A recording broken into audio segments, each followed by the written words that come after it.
Afternoon. Welcome back to MarineMax at Treasure Island Marina in Panama City Beach, Florida.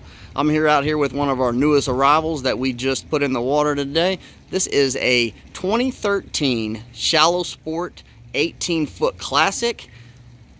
Rigged out great flats boat. You can plane this boat into 4 inches of water. Let me kind of walk you around and show you a little bit more on this boat.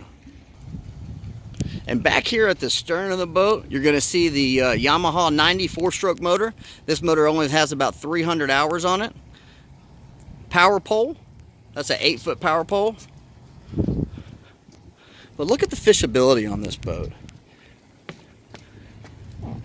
No bow rails, no gunnels. Makes this boat really easy to walk around. Motor guide, trolling motor.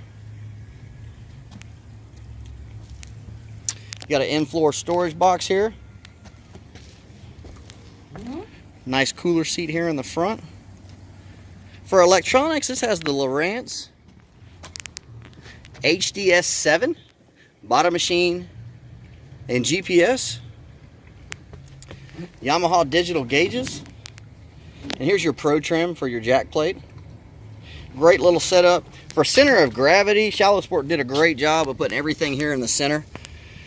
Allows you to walk on side to side of the boat and not list too bad either side. Little accessory switches here, reset switches. You really got to come run this boat. I mean, if you're a technical fishing guy and you like to get up in the near shore and catch redfish and trout and get real skinny, this would be the one. For more information, give us a call here at MarineMax Panama City Beach. My name's Lance.